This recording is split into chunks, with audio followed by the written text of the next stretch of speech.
Agradezco infinitamente a todos los que habéis colaborado en el Congreso, participando, organizando, especialmente a la Junta de Somatemps y a todos los que, como hemos dicho en el vídeo, durante 10 años nos habéis estado acompañando.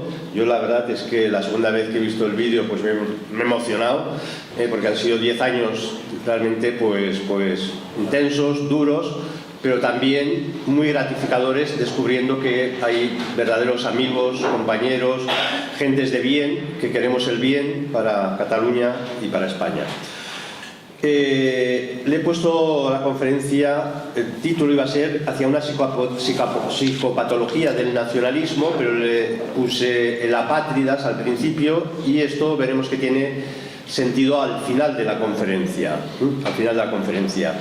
¿Y por qué este extraño título de hacia una psicopatología del nacionalismo? Porque yo, después de escribir 4 libros y un 5.º libro que está en el horno sobre el tema del nacionalismo, desmitificación del nacionalismo, mitos, historias, mentiras, al final uno se da cuenta que nos falta algo todavía, nos falta algo para combatir el nacionalismo. El nacionalismo lo hemos combatido desde la realidad histórica, lo hemos combatido, o a veces hacemos una lectura muy plana, muy sencilla, muy cortoplacista de cómo va subiendo el voto separatista, cómo va bajando las elecciones, etcétera. Pero con el tiempo uno se da cuenta que hay algo más profundo, ¿no? ¿Por qué no podemos convencer a los nacionalistas? ¿Por qué son tan raros los nacionalistas? ¿Por qué son dos mundos? Hay un abismo entre ellos y nosotros, ¿no? Y lo atribuyo pues a un problema de una psicopatología, no lo digo yo, Josep Pla, en una obra que se publicó en el 69, en sus obras completas, se titulaba esta obra, dentro de las completas, Hacerse todas las ilusiones posibles y otras notas dispersas. Y en el 69 se ocultó un texto que luego se ha publicado, en el 2017 se ha publicado este texto, y se supone que lo omitieron porque decía cosas bastante fuertes. Josep Pla era catalán 100% y español 100%, como ustedes saben, y habla en este texto que se había censurado del problema del subconsciente catalán. Él se daba cuenta que hay algo en el subconsciente catalán. Dice, al contrario, que otros pueblos de España tienden a mostrarse como son, y por tanto, nada, cuando vemos un andaluz ya básicamente vemos que se expresan como son, no hay doblez, son como son, te gustará o no, pero son como se expresan. En cambio, dice, el pueblo catalán oculta su verdadera personalidad, se la esconde, abandona, es como si por obra y gracia del nacionalismo al propio catalán medios se le fue convenciendo de que no era lo que realmente le había determinado la historia, que era otra cosa, que no podía ser un catalán hispano, que no podía ser español. Y al final todo esto lleva, dice el propio Pla, a crear una psicología, dice literalmente, de un hombre dividido, luego veremos que tiene que ver algo así como con la esquizofrenia, dividido mentalmente, un hombre que tiene miedo a ser él mismo. En este texto sorprendente de Josep Pla habla que una población, un hombre en una sociedad donde constantemente tiene que renegar de lo que realmente es y le ha determinado la historia para ser otra cosa que se ha inventado, acabará siendo, dice, un hombre enfermizo, sombrío, desconfiado, tortuoso, escurridizo, nervioso, displicente, solitario, triste. Y sentencia, la enfermedad catalana yace en el subconsciente del catalán. Nos está abriendo una vía de investigación, es decir, algo está en nuestro subconsciente colectivo que no tiene que ver con las categorías políticas explícitas, las teóricas reivindicaciones frente a Castilla, Madrid o lo que sea, sino hay algo más profundo. En esta misma línea, un maestro nuestro, Francisco Canals, que fuera catedrático de Metafísica de la Universidad de Barcelona, se planteaba en un texto que es Cataluña, que lucha contra Europa, un artículo fundamental, se planteaba lo siguiente, dice, nadie dudaría en el plano psicológico o ético que una persona que solo pensara en ella, solo se volcara en ella, solo le importara a ella, cayera en lo que llamamos el narcisismo obsesivo, y luego hablaremos desde la psicología qué implica y veremos si nuestros nacionalistas gozan de este narcisismo obsesivo. Pero sigue diciendo Canals, este solipsismo, este solo yo existo, solo yo soy importante, yo soy lo único, si se traslada a lo colectivo, solo Cataluña es lo importante, solo mi pueblo es lo importante, solo yo soy lo mejor, en un momento determinado esto puede provocar un problema de psique colectiva, una quiebra en la psique colectiva de un pueblo. Y sentencia Canals diciendo: el nacionalismo corre así el peligro de convertirse en una enfermedad colectiva, en una enfermedad mental colectiva. Bueno, eran pistas que uno va leyendo y las va dejando ahí.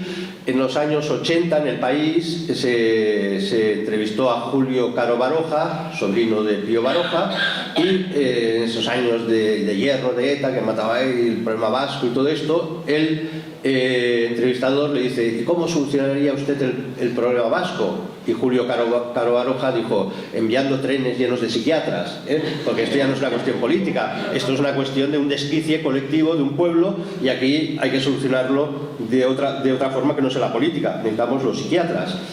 En el año 2016, curiosamente, apareció una obra que prometía mucho, luego quedó en poco, de Adolfo Tobeña, un psiquiatra de aquí, de Cataluña, y la tituló La pasión secesionista. Y bueno, yo la compré porque leí la reseña y digo: anda, qué interesante, porque era un psiquiatra que decía: bueno, voy a intentar explicar tics del nacionalismo desde patologías psiquiátricas. Es verdad que el hombre este se debió retrotraer y un poco asustar, y bueno, muchas de esas indicios de problemas psiquiátricos colectivos en Cataluña, pues bueno, los va justificando, pero bueno, hace un intento de lectura de que en el fondo hay un amor apasionado en el nacionalismo que puede llevar a ciertas desfiguraciones, y eso aprovechado por las élites de Cataluña, las castas, para legitimar los poderes. Pero bueno, era un libro que ya no fue a más, el libro va perdiendo mucho fuelle, pero a mí me sirvió para decir: bueno, esto sigue siendo bastante interesante.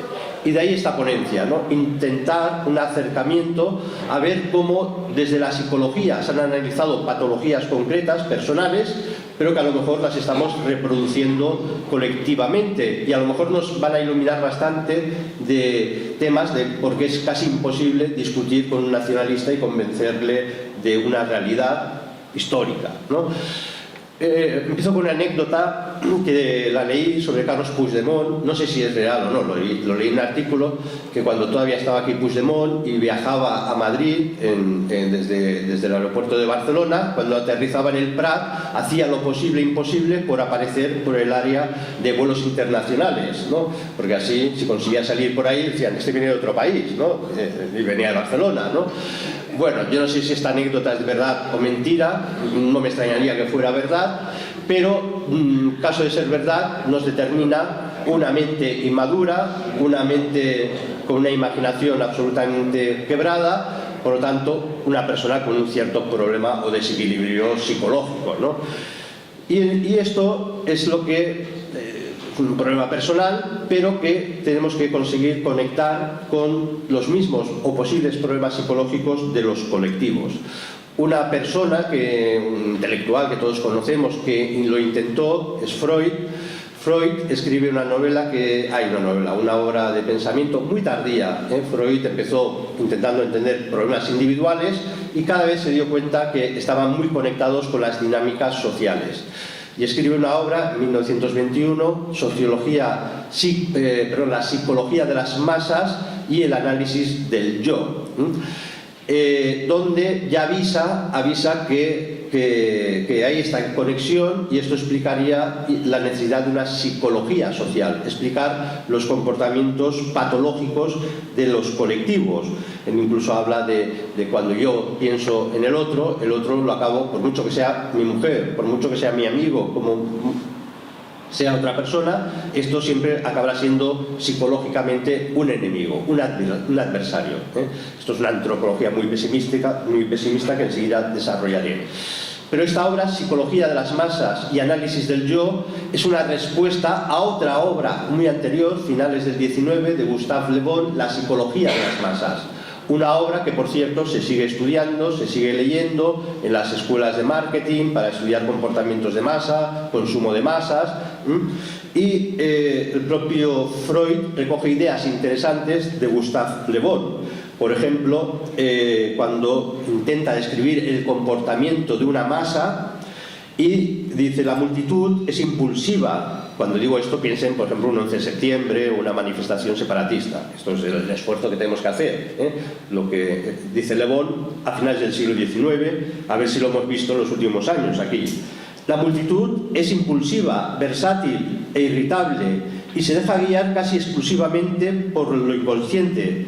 Es extraordinariamente influenciable, que un medio de comunicación cutre como TV3 consiga movilizar millones de personas, influenciar sobre millones de almas, pues algo pasa. La multitud es crédula, carece de sentido crítico, inverosímil, y lo inverosímil, no existe para ella, y para influir sobre ella es inútil argumentar lógicamente. Esto está clarísimo en Le Bon, lo recoge Freud, lo recoge mucha gente, que dice: cuando se da el fenómeno de masas, cuando se rompe la vida comunitaria real, la vida con la familia, la vida bien organizada y ordenada políticamente, entramos en una sociedad de masas y entonces a partir de ese momento la racionalidad ya deja de funcionar. Por tanto, nunca convenceremos a un separatista de nada. Y ponemos el acento en esta palabra crédula, la masa es, la multitud es crédula. En 2014, antes de 2014, la famosa Forcadell, presidente de la ANC, decía: lo vamos a conseguir en el 2014, va a ser un año, el año histórico de Cataluña porque conseguiremos la independencia. Evidentemente en 2014 no pasó absolutamente nada y no ha llegado la independencia, pero la gente se lo creyó, ¿se acuerdan de esas campañas de la ANC que eran carteles amarillos? Voy, quiero, y la gente ponía cosas: yo quiero que Cataluña todo el mundo llegue a final de mes, y quiero que todo el mundo tenga un piso, y quiero que mi abuela tenga 2 pensiones, y a uno se le ocurrió poner: y quiero que tengamos un helado de fresa para cenar cada día, ¿no? De comer. Estoy convencidísimo que había gente que se lo creía, Cuando llegue la República Catalana, por fin tendremos todo esto, lo que no nos ha dado el mísero Estado español. Ahora tendremos, la fantasía. Jugar con lo crédulo, Esto que estoy diciendo no es tontería. Había gente que se lo creía, había gente que estaba convencida que iba a llegar la República y al día siguiente se le iba a quitar la depresión, iba a ser feliz y por fin se iba a divorciar de su marido y iba a encontrar el novio de su vida. Pero es que he conocido casos de estos, Bueno, en fin, la incredulidad, la credulidad, mejor dicho, lo hemos visto aquí en el vídeo. Gabriel Rufián, en 18 meses estará en la República Catalana. No, lleva 3 años cobrando de Congreso como diputado español, representando la soberanía española. O cómo es posible que cuando la declaración de la República de Puigdemont, 27 de octubre de 2017, que la anula en pocos segundos, la república más efímera de la historia de España, pues la gente todavía sigue votando a Puigdemont, ¿no? Oiga, si usted no se ha tomado el pelo, proclama la república y dice que no se puede aplicar. Esto es la mayor crédula, ¿no? La gente se lo cree todo, se lo puede llegar a creer todo. Freud tenía un admirador que era Trotter, un inglés que llegó a coincidir. Trotter le seguía a Freud, iba a los congresos, estaba muy interesado en esto de la psicología de las masas. Estamos en el año 2016 y escribe un libro sobre el comportamiento gregario en la paz y en la guerra. ¿Por qué? Porque estamos 2 años, se lleva de Primera Guerra Mundial, una de las primeras guerras con millones de personas que se entregan a la muerte por el ideal de una nación. Y entonces, ¿cómo es posible? Y él lo intenta explicar por el comportamiento gregario, animal que tenemos, pero Freud no está de acuerdo. Freud da una idea muy interesante que dice que los comportamientos de masas ciertamente son gregarios, les encantan las masas, estar metido en entre millones de personas o cientos de miles en un 11 de septiembre, pero dice Freud, es muy importante para entender el comportamiento de las masas las relaciones emocionales, afectivas que se producen dentro del seno de las masas, Y de tal forma y aquí viene una reflexión que he adelantado antes, como Freud es súper pesimista, dice, ojo, este sentimiento afectivo va a tener dos caras.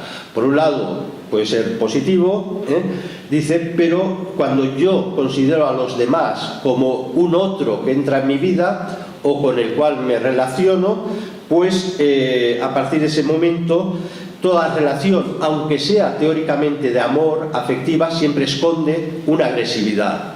Y por eso esas teorías estrafalarias de Freud. El hijo ama al padre, sí, pero lo acaba odiando porque le separa de la madre, complejo de Edipo. Todos somos humanos y muy amigos, sí, pero desconfío de ti porque tú me puedes mandar sobre mí, con lo cual te tengo que matar. La tesis de Totem y Tabú de Freud. Por tanto, el otro necesariamente siempre va a ser malo. De ahí que en la dinámica nacionalista, curiosamente, el otro nunca es bueno. O el otro que yo he escogido, que teóricamente es el que más hermanado estoy con él, va a ser el que más aborrezco, el que acabo odiando más. Y eso nos lleva, y podríamos encontrar, y voy a poner varios casos del propio nacionalismo catalán, a aquellas expresiones que nos sorprendían y que hemos citado más de una vez en estos congresos, cuando en la nacionalidad catalana Prat de la Riba se encuentra con el dilema. Dice, sí, hombre, reconozco que los catalanes éramos españoles y catalanes, teníamos estos dos amores, eran compatibles, pero había que acabar, para que apareciera el nacionalismo catalán, con esta bifurcación de nuestra alma, que era sentirse españoles y catalanes. Dice, y esa labor de conseguir que llegue el nacionalismo, romper esta esquizofrenia, la hace, dice, el odio, no la hizo el amor, el odio. Dice, tuvimos que aprender a odiar lo que había de españoles en nosotros. No puedo soportar otro yo en mí mismo, no puede haber dos yos, no puede haber alguien que se sienta español y catalán. Esto es tremendo, pero lo podemos encontrar en muchas dinámicas. Theodor Herzl, que fue el organizador de la primera organización sionista a finales del siglo XIX, todavía no existía el Estado de Israel, se reúne con un comité británico, los comisarios le preguntan, bueno, ¿y usted es judío que quiere el Estado de Israel, que es una nación para usted? Y responde Herzl, la nación representa un núcleo histórico de personas en visible cohesión y unidas por un enemigo común. La nación no la constituye el amor. Para nosotros, muchos de nosotros, la comunidad política se constituye porque amas un bien común. El nacionalismo dice, para que haya nación, o la nación que yo quiero, necesariamente tiene que haber alguien que me odie y por tanto alguien a quien pueda odiar. En el fondo es la clave de Carl Smith cuando habla del paradigma amigo-enemigo. Para que haya política tiene que haber siempre un enemigo, y sí o sí tengo que crear un enemigo. A algunos les sonará Radovan Karachi, que fue condenado a cadena perpetua por los atlantistas, porque, si se acuerdan, Estados Unidos revienta Yugoslavia y crean ahí toda una serie de repúblicas balcanizadas, y un serbio que monta una república en Bosnia, una república serbia, bueno, la acusan de genocidio. Y curiosamente esta era psiquiatra, era poeta y psiquiatra. Y además es sorprendente porque los nacionalistas serbios todos estaban organizados en una asociación psiquiátrica, con lo cual también debía haber cierta conexión. Y dice Karadzic, dice, Serbia es una creación de Dios. Su grandeza se mide por el odio de los enemigos. ¿Por qué somos grandes? Cuanto más nos odien, más grandes somos. Oiga, no, esto no es lo que me enseñó mi mamá, no sé si me acuerdo, me explico. Es el cambio, es un paradigma brutal. Es el odio, el leitmotiv del nacionalismo. Sigue Freud contrarrestando opiniones, por ejemplo, de William McDougall, que era un sociólogo británico de la época de Freud, que reconocía pues, que cuanto más intensas son las emociones, las masas son más controlables. Y a esto le añade Freud una idea muy interesante, que es la idea de la obsesión. Las masas, cuando son activadas, se impulsan a imitar a los demás, a conservar el tono con ellos. Todos hemos tenido, lo vimos durante el procesismo, como todos los nacionalistas parecía que competían a ver quién hacía más el subnormal. Lo hemos visto aquí, una con la jaula, España, otro vestido no sé qué. Bueno, vimos ahí todo, bueno, ya para qué contarlos, la cantidad de frikis que aparecieron, pero porque se estaban imitando unos a otros, estaban compitiendo a ver quién tenía que ser más friki. Esto es propio de una dinámica de masas, como la de una obsesión, como la describe Freud. Y además funciona mejor cuando estas emociones son más, dice Freud, son más elementales, más groseras, y así es como funciona mejor una masa. En psicología tenemos muchos trastornos, y uno de ellos es el trastorno psicótico compartido, también se llama un trastorno psicótico inducido. El nombre más vulgar es folie à deux, locura de dos, porque cuando se estudia en psicología y en psiquiatría ciertas enfermedades psicológicas, ciertas psicopatologías, se descubre que se contagian, y por tanto, y esto pasa así en los psiquiátricos, uno dice que se siente Napoleón y insiste, y acaban 26 que quieren ser Napoleón, porque al final se acaba transmitiendo la locura, se acaba induciendo, es el contagio de las masas. Y esto no tenemos que ser muy inteligentes para ver que se produjo en Cataluña, en esta locura, a ver quién cosía más bufandas amarillas, a ver quién ponía más lazos amarillos, a ver quién se disfrazaba de más tarao, más friki de color amarillo, ¿no? Esto es muy interesante, podríamos desarrollarlo, pero me quedo con esa idea de cómo los sentimientos, cuanto más groseros, más simples, más burdos, mejor funcionan en una cultura de masas. Y evidentemente me acordaba de ese España no se estima, ¿no? Es un gran argumento, Mi mamá no me quiere, me voy de casa. España no me estima, pues me voy de España, Este argumento que fue brutal, que fue un argumento usado constantemente. Pero para que se den cuenta que este argumento grosero puede llegar a límites absolutamente delirantes. Me puse a ver blogs separatistas, les puedo asegurar que hay para escribir un volumen de la taradura colectiva en Cataluña a principios del siglo XXI, porque hay de todo.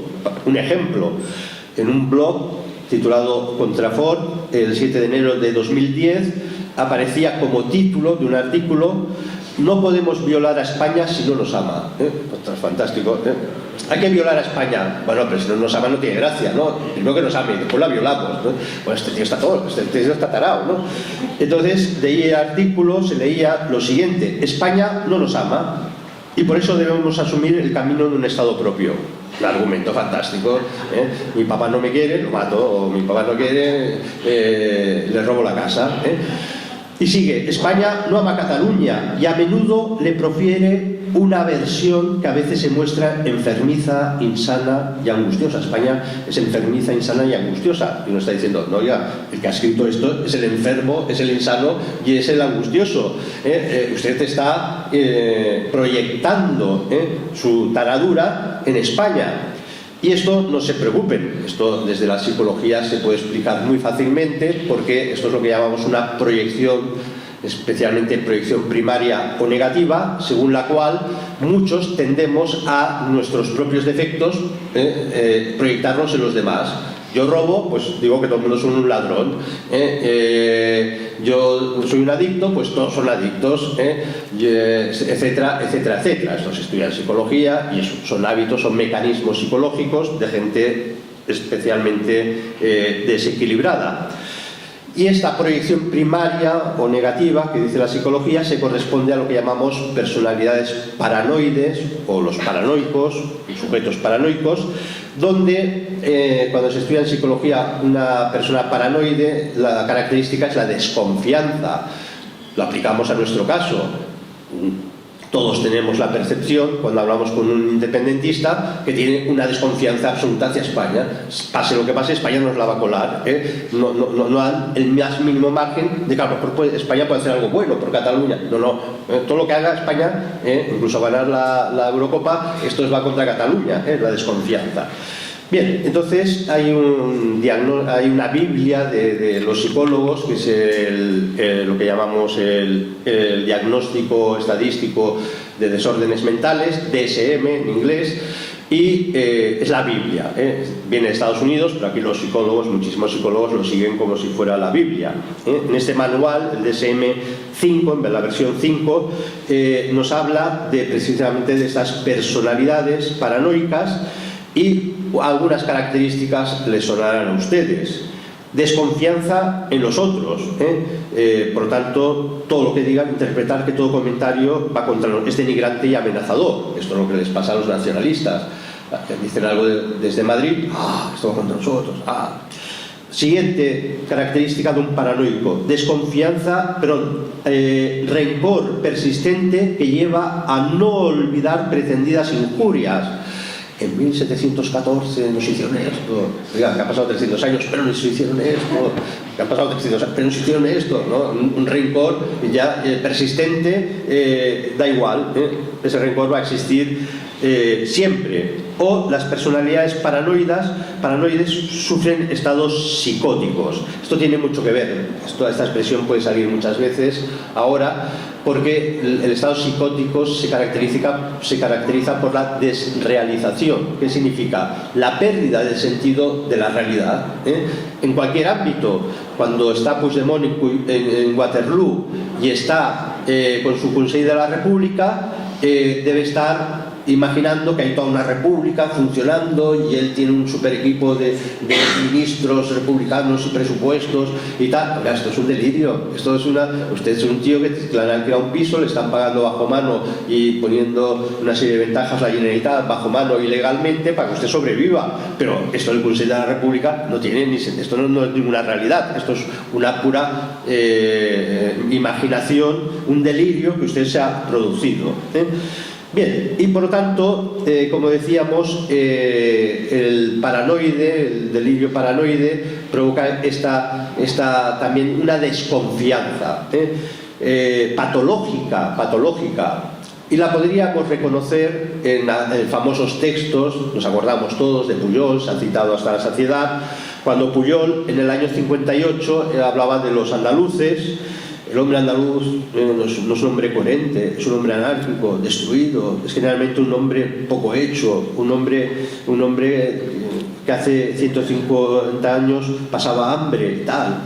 Y entonces luego sigue el texto y ahí viene la desconfianza patológica. Si por la fuerza del número, si tuviera más hijos que los catalanes, llegase a dominar sin haber superado su propia perplejidad, destruiría Cataluña.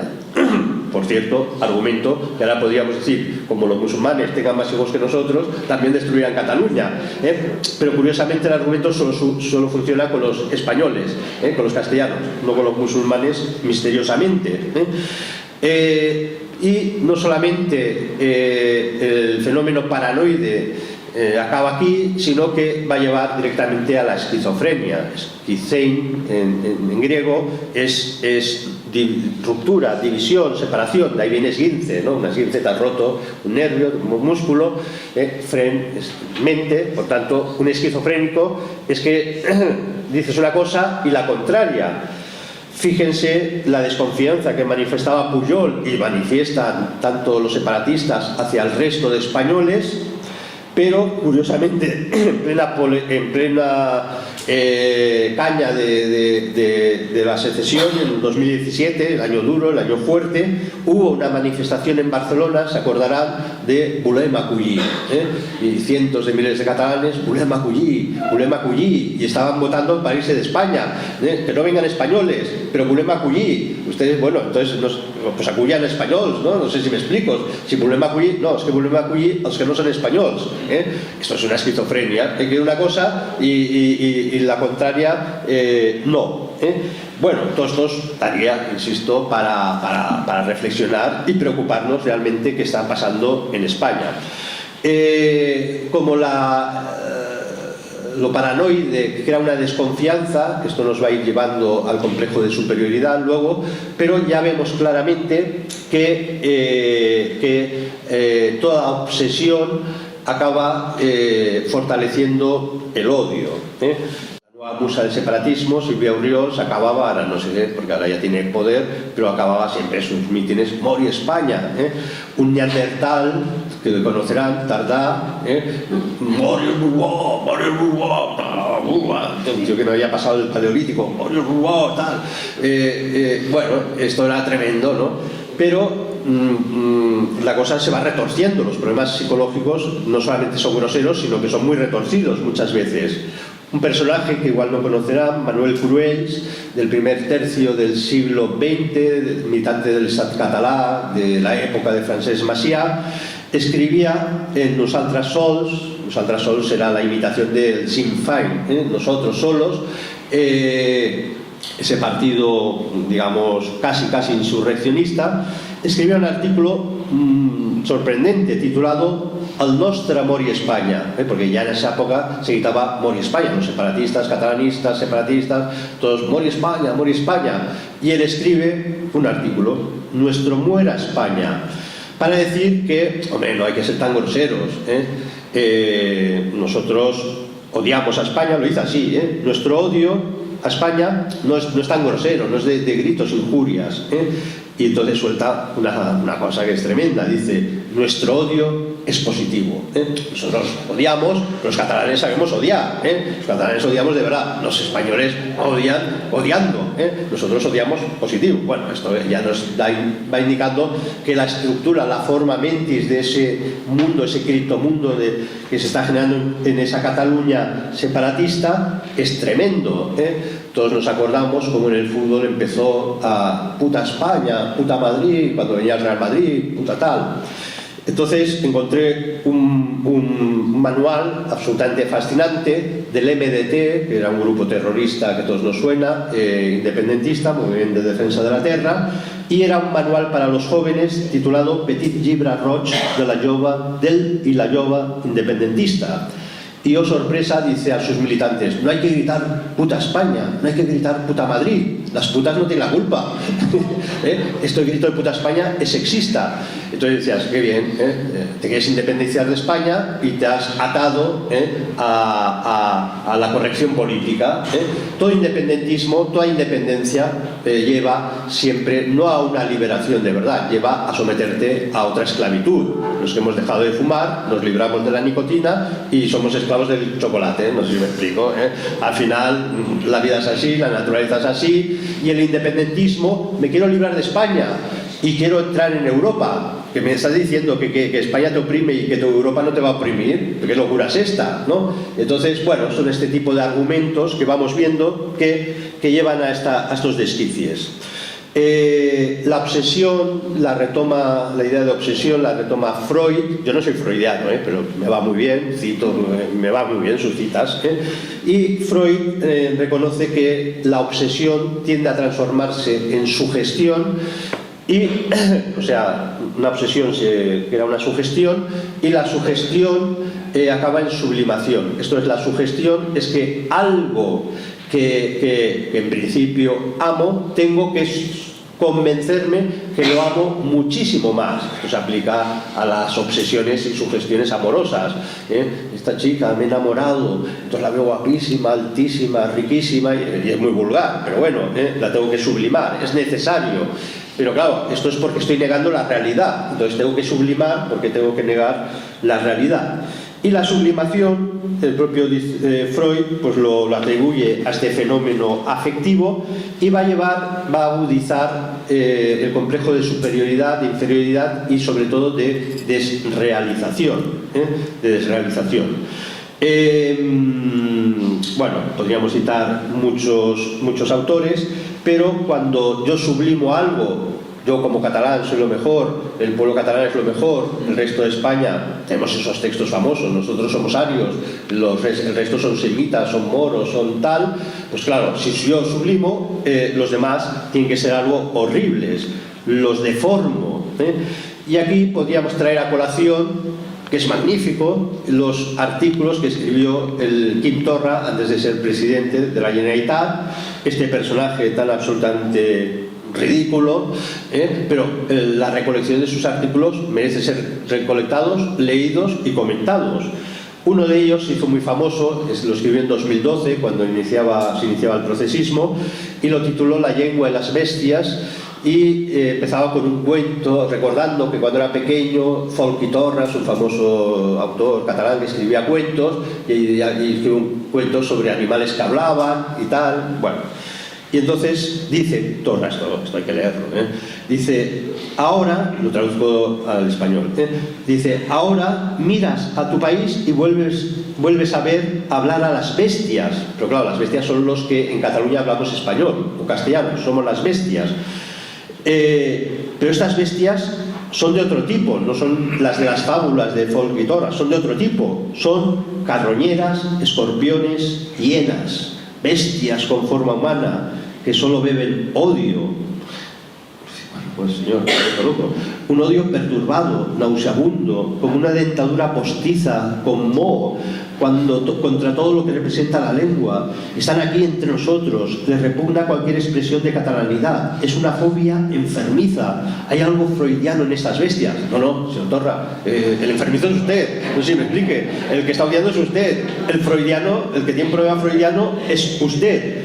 Incluso añade, y si no es un problema freudiano, es una pequeña sacudida de su cadena de ADN. Señor Quintorra, mire su familia, porque todos sabemos cómo la foto, cómo son, ahí el ADN ha bailado, o sea, es lo que hemos hablado, una proyección, yo soy lo que soy, odio a todo el mundo, odio porque hablan español, ya digo que los que hablan español odian y son feos y todas estas cosas. Bueno, Torra es una maravilla, luego lo citaré en otro momento, en complejo de superioridad, los mejores y los desgraciados. Erich Fromm, un psicólogo magnífico, judío, pero con una cosmovisión muy parecida a la cristiana, en su autobiografía, Más allá de las cadenas, la titula así, Más allá de las cadenas de la ilusión. Es una autobiografía muy interesante. Él había sufrido la Segunda Guerra Mundial. Muchas reflexiones sobre el nacionalismo se hacen a raíz de la Primera y Segunda Guerra Mundial, y sobre todo ven el nacionalismo como una de las causas que ha llevado pues a esa tragedia de la guerra. Y entonces Fromm dice, hace una alusión a una especie de narcisismo de los colectivos, un egoísmo de los colectivos, que se expresa de la siguiente forma. Dice, nuestra nación, no es que hable de su nación, dice, es como si estuviera diciendo, un nacionalista diría, nuestra nación es perfecta, amante de la paz, culta, democrática, pero la del enemigo es abominable, es vil, traicionera, cruel, ¿no? Y esto lo hemos visto tantas veces, lo hemos oído, como los separatistas dicen, la República Catalana es democrática. Los catalanes somos democráticos, de verdad. España es una democracia que no cumple los códigos internacionales o los índices internacionales, porque es una democracia corrupta. Bueno, y aquí en Barcelona, en Cataluña no son. O sea, es esta distinción esencialista, mística, de que nosotros somos un pueblo superior porque somos la democracia. Y claro, la democracia, como es el dios de la organización política, es la religión propia, pues entonces nuestra democracia es mucho mejor. Esto se puede llegar argumentando esto al delirio total. Yo buscando para preparar la conferencia, me encontré un artículo en Punt Avui, escrito en el 22, muy recientemente, titulado El primer Parlament. Y el autor del artículo dice que la corte condal, por tanto catalana, del siglo XI, lo dice literalmente, del siglo XI, se presenta como una institución democrática frente a la monarquía. En el siglo XI los catalanes ya éramos democráticos y tal, y esta monarquía no nos iba, nosotros éramos republicanos, ya en el siglo XI, imagínense. Literalmente, dice el autor, estas instituciones fueron las más antiguas de Europa. Somos la leche, los más antiguos de Europa. El escudo de Cataluña es el más antiguo de Europa. Bueno, es que todos los más antiguos de Europa, que por cierto vuelve a la esquizofrenia porque queremos ser los más modernos y los más antiguos, no sé si me explico, entramos en la locura, ¿no?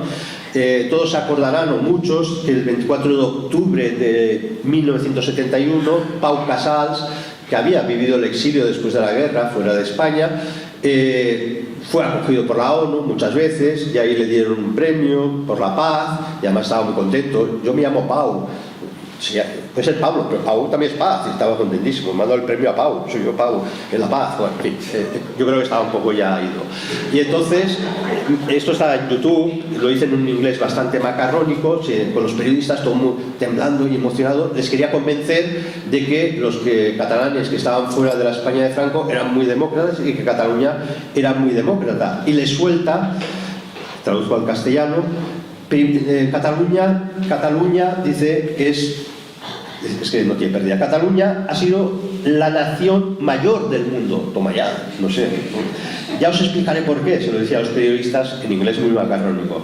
Cataluña tuvo el primer parlamento, mucho antes que Inglaterra. Cataluña tuvo las primeras Naciones Unidas. ¿Usted qué dice? Pues que nos hemos vuelto locos, ¿no? Porque se juntaron 4 condes para discutir Pau y Treva y eso eran las Naciones Unidas. Bueno, esto es la democracia como justificación de que nosotros tenemos que ser un pueblo separado de España, porque España no es una democracia ni nunca lo va a ser, porque España es una caverna, ¿no? Y por eso no nos tiene que extrañar, ¿se acuerdan del tsunami democrático? Que no era más que un movimiento proterrorista para dar un impulso de violencia al proceso que vivimos en Cataluña, y le llamaban tsunami democrático, que estaba la Marta Rovira y todos estos. Daniel Cardona, que es un separatista, insurreccionista de principios del primer tercio del siglo XX, en la Segunda República, en 1934, en un escrito per la patria y la libertad, dice una cosa absolutamente divertida y sorprendente ahora fuera del tiempo. Era el mito de Cataluña es una democracia desde el siglo XI y ahora en el siglo XX también somos una democracia.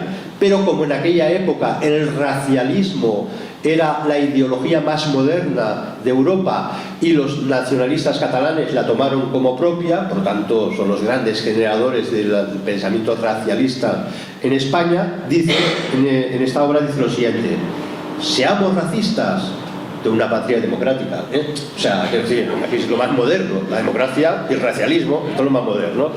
Bueno, y así podríamos esto. Hay ya en este plano de la desrealización y de la locura absoluta, encontramos a Pere Corominas, fue el padre de Joan Corominas, famoso etimólogo tanto en lengua catalana como en lengua española.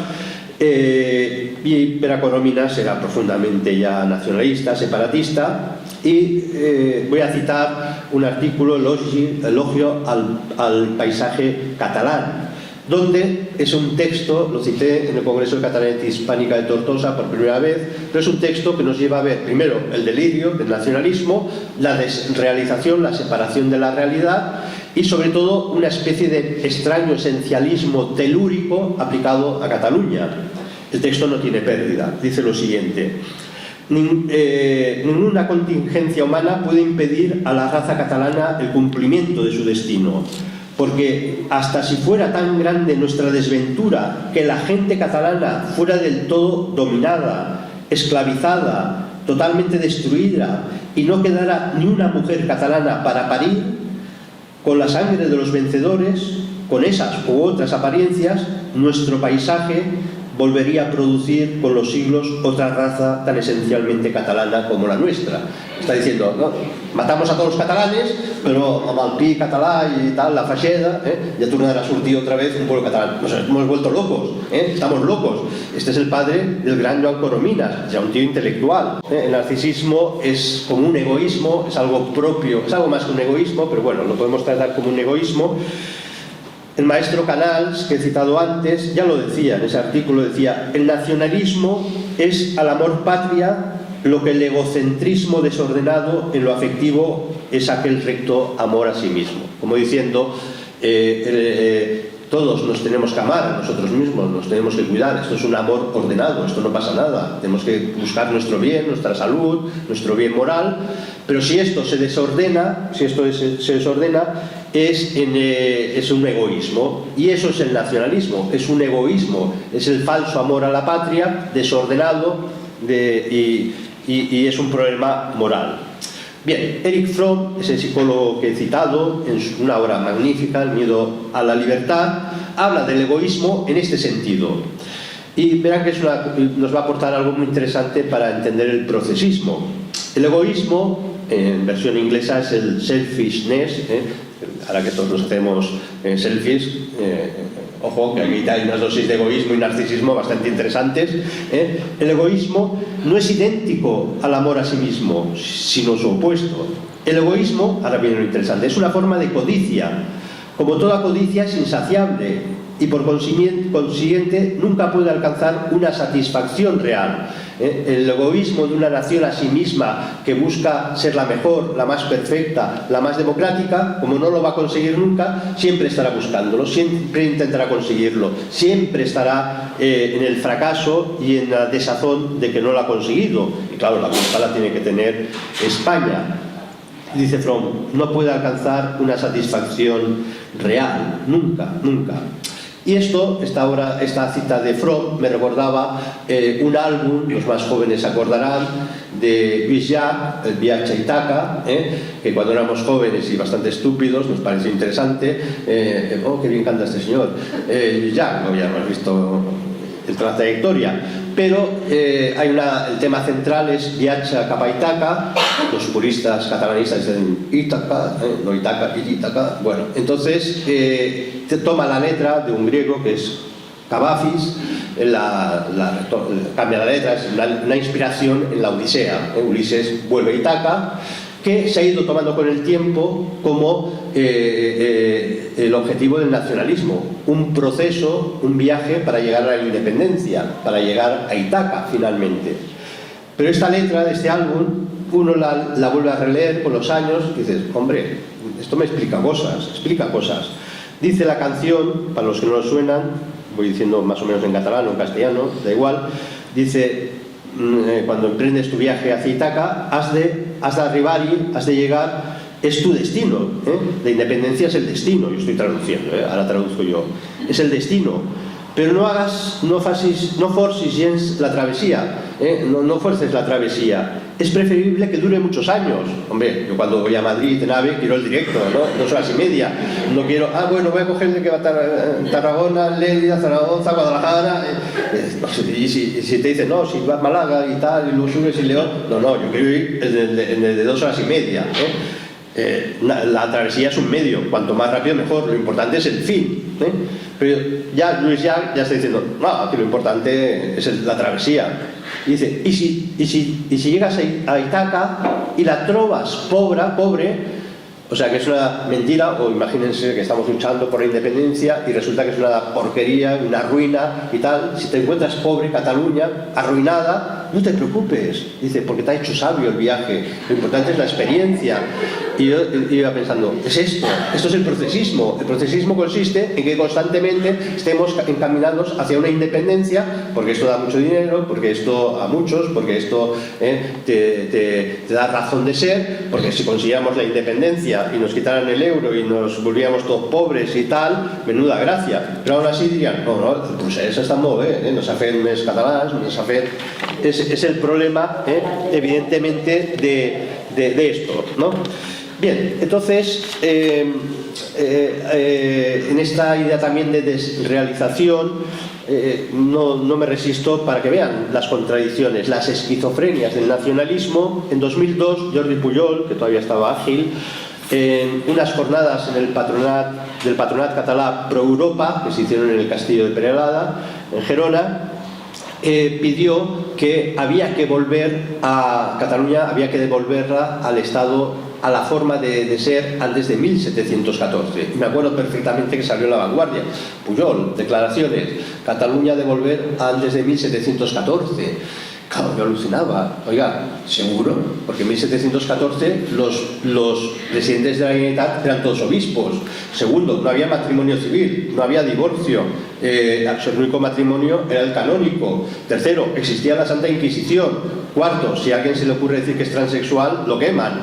¿Usted quiere volver a la Cataluña antes de 1714? Esto es una locura. Claro, ¿qué está pasando? Es esa esquizofrenia brutal. Queremos ser los más progresistas, los más modernos, los más avanzados en ideología de género, en todo, pero tenemos que estar en la situación antes de 1714. Mire, esto no cuadra, esto no puede ser, Alguien se lo tenía que decir al señor Pujol. Sigo avanzando. y una obra muy interesante de Theodore Milton titulada Trastornos de la personalidad en la vida moderna, citado en 2006, habla de que las personalidades narcisistas, egoístas, centradas solo en sí mismas, el narcisista ve al otro como un peligro, rompe relaciones con los otros, solo se está mirando a sí mismo, genera una imagen autoinflada, utiliza esta expresión este autor, el narcisista crea una imagen, autoimagen, perdón, inflada, una autoimagen inflada. Y claro, no me ha quedado más remedio que volver a Quim Torra y buscar algunos artículos. En 2012, cuando empezaba el procesismo, escribió un artículo, L'orgull de ser catalán, el orgullo de ser catalán, donde dice, ya, por fin se ha acabado el cachondeo, por fin ya va a empezar aquí el procés. Dice, hay gente que ha dicho basta en Cataluña y cada uno a su manera combate por unas ideas y por un país. Gente que ya se ha olvidado de mirar al sur y vuelve a mirar al norte, donde la gente es limpia, noble, libre, culta y feliz. Ostras, los catalanes ya, nuestro error era mirar al sur, ahora miramos al norte, ya somos limpios, nos luchamos, etc. No, esto es un delirio, pero bueno, es lo que hay, es la imagen autoinflada, que luego verán otra cita. Claro, mirar al sur significa mirar a Andalucía, porque estos no paran de mirar al sur, a Marruecos y a los subsaharianos, o sea que al final todo es selectivo, Esto también es una paranoia, es un mecanismo de defensa psicológico, seleccionar lo que quieres ver y lo que no quieres ver no lo vas a ver y nunca vas a aceptar que lo has visto, ¿no? Bien, sigue, bueno, con estas descripciones que nos adentran algo muy interesante que apareció en psicología relativamente reciente, en las décadas anteriores, que es el complejo de superioridad e inferioridad. Adler, un famoso psicólogo, es el que lo describe, pero aporta una idea muy interesante. Dice que el complejo de superioridad es un mecanismo de defensa del que siente un complejo de inferioridad, cuando yo tengo una crisis de identidad, no sé quién soy, no sé cuál es mi lugar en la vida, no estoy contento conmigo mismo, etcétera, me defiendo creyéndome superior a los demás, es un mecanismo psicológico de defensa. De hecho, Josep Pla, en esa obra que les he citado, lo dice literalmente, dice: el catalán actual es un producto de la decadencia de Cataluña. 1969, Pla se estaba diciendo aquí los catalanes nos estamos volviendo taraos. Y sigue, su rasgo característico es el del complejo de inferioridad. Bueno, una idea muy, muy interesante. Y entonces, como tú tienes complejo de inferioridad, lo proteges creyéndote que eres superior a los demás, y claro, si eres superior a los demás, lo que tienes que hacer es una proyección negativizando al máximo, odiando al máximo al otro.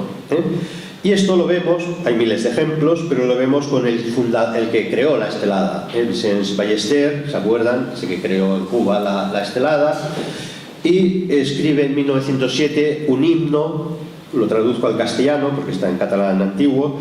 Dice: queremos para Cataluña la santa independencia, que España se humille bajo el peso del pendón barrado. Un odio glorioso arrasa una montaña. Es una poesía, Nuestro odio titán contra la vil España es gigantesco y loco, es grande, divino, sublime, Nuestro odio es lo más de lo más. Y sigue, algo sorprendente, hasta odiamos su nombre, hasta odiamos el nombre de España, hasta el nombre de España, es como decir Francia, pues suena muy bien, France, no voy a odiar el nombre de Francia, ¿no? Me puedo odiar a un plato francés, pero el nombre, pobrecito, ¿no? Odiamos hasta el nombre de España. El grito y la memoria de sus tradiciones, su estéril historia e incluso sus propios hijos, nosotros los maldecimos, ¿no? Bueno, esto es una cosa absolutamente terrible, pero esto está funcionando. De textos de la historia del nacionalismo está lleno, está para hacer tesis enteras de psicología y de terapia y de psicopatologías.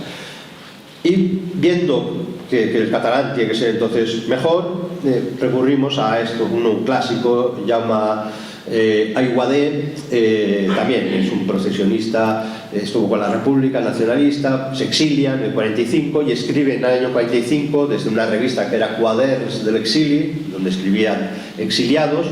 Dice, se alegra porque el pueblo catalán está empezando a reconocer que puede conseguir una perfección, se está restaurando. Y dice así, sorprendente, dice: en Cataluña en estos últimos años se ha observado una mejora racial expresada por el aumento promedio de estatura, que incluso se parece a los americanos, como dicen, ya podemos llegar a jugar a la NBA, los catalanes, ostras, estamos contentos, estamos mejorando, estamos progresando, Bueno, y entonces dice: la naturaleza nos había dotado a los catalanes, gracias a la fuerza telúrica de la naturaleza, de lo siguiente, por eso los catalanes somos superiores a los demás. Nos ha dotado la naturaleza una fisiología perfecta, una perfección de líneas acompañada de una altura proporcionada a los diámetros del cuerpo y un perfecto desarrollo intelectual. Significan un goce para la vida y dan al hombre una confianza en sí mismo y una capacidad combativa que es la mejor defensa contra la destrucción de nuestra nación. Ostras, somos dioses del Olimpo, somos lo más de lo más. Claro, esto es un problema psicológico, porque nadie puede mirarse al espejo y decir que es perfecto, todos somos feos, y esencialmente, bueno, alguien se salva, pero básicamente la media somos normalitos, ¿no? Bueno, y esto es tremendo. Lluís Risset, otro de estos, escribía una frase apoteósica: el nacer en tierras castellanas y ser tonto de necesidad es una misma cosa, ¿no? Claro, ya puestos, claro, complejo de inferioridad, ya llegas puesto la inferioridad, vas bajando el listón hasta donde quieras. Daniel Cardona, ese insurreccionista del Estat català, en La batalla, 1923, una obra que escribe, que se queja de que nos atacan los españoles, atacan nuestro carácter nacional, etc. Pero recurre al argumento otra vez de la naturaleza. La naturaleza ha creado los elementos más formidables que nos permitirán la liberación etnográfica del catalán. Y ahora, frase para la historia: un cráneo de Ávila no será nunca como un cráneo de la plana de Vic. Claro, esto ya es magnífico, esto es absolutamente magnífico, es como las calabazas. Una calabaza aquí nunca será como una calabaza allá. Bueno, y así seguiríamos. Al final de la conferencia, que ya ven que esto daría para mucho, daría para libros, y no descarto que cada un día habrá que escribir un libro sobre estas cosas. Fromm, en el miedo a la libertad, da una clave muy interesante para entender por qué el nacionalismo surge con tanta fuerza, sobre todo en las sociedades posmodernas. Las sociedades modernas, sí, pero también las posmodernas. Y dice lo siguiente: él se refiere a la religión, pero sin despectivo, y también al nacionalismo. Por eso también decimos que el nacionalismo es una religión en el fondo. Dice: así como cualquier otra costumbre, el nacionalismo, por más que sea absurda y degradante, estas costumbres, siempre que logran unir al individuo con los demás, constituyen refugios contra lo que el hombre teme con mayor intensidad, que es el aislamiento. Lo que más teme la gente en nuestras sociedades posmodernas, nihilistas, es quedarse solo, aislado, perder la amistad, no tener amigos, morir solo, sin que nadie te cuide, haber perdido la familia, que los hijos no te hablen. Esto es la angustia real de un hombre posmoderno que ha querido vivir la posmodernidad así. En psicología, el hombre aislado, el hombre solo, tiene un trastorno, lo llamamos trastorno de la personalidad limítrofe, donde se describe que estos pacientes viven en una crisis perpetua de un estado de ánimo, comportamiento de desolación, y con frecuencia se sienten vacíos, aburridos, etc.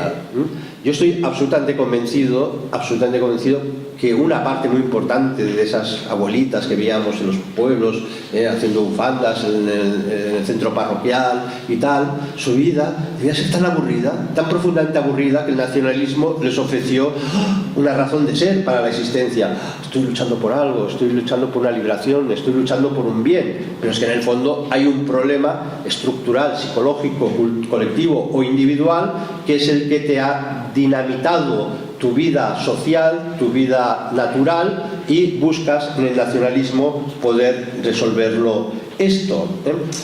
Bien, esto exige, dicen otros autores, que el nacionalismo se presenta como una ilusión sanadora. Te voy a sanar de tu individualidad. Ya no estás solo. Te vas el 11 de septiembre y estarás rodeado de 100.000 personas.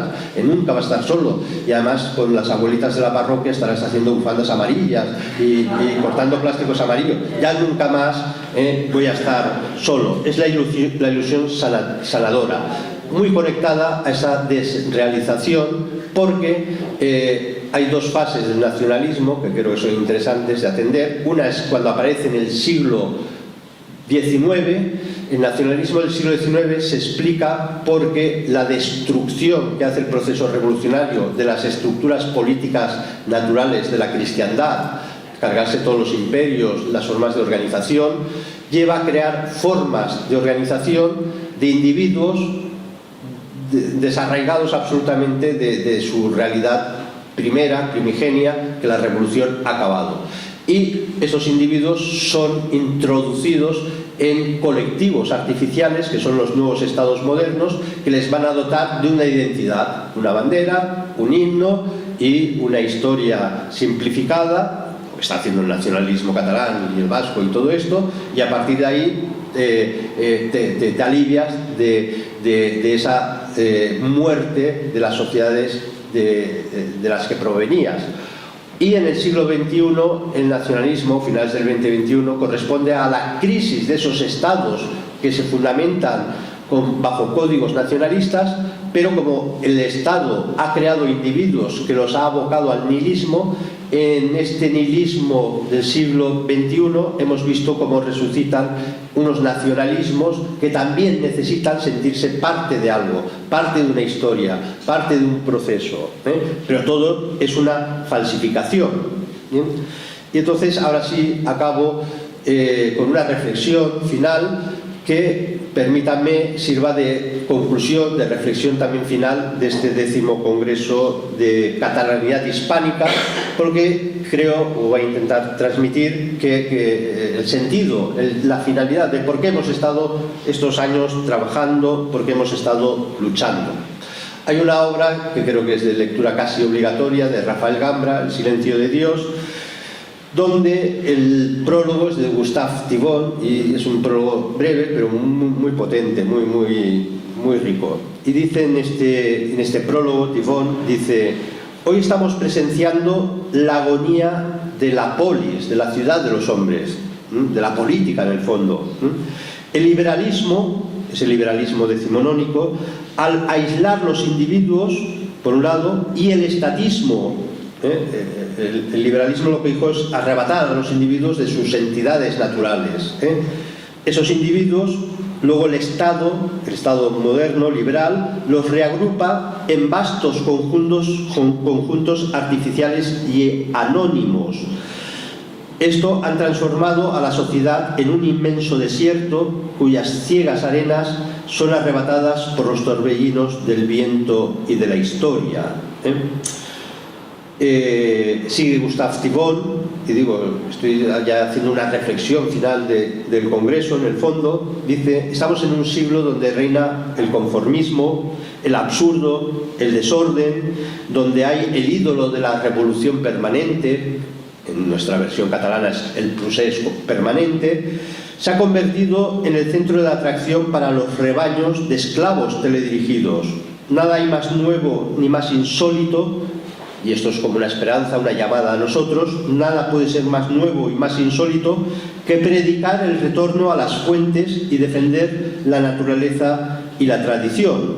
Y sigue con otro texto: las ciudades de antaño, al enlazar al hombre con las realidades visibles e invisibles, le ayudaba a elevarse sobre sí mismo, en una verticalidad.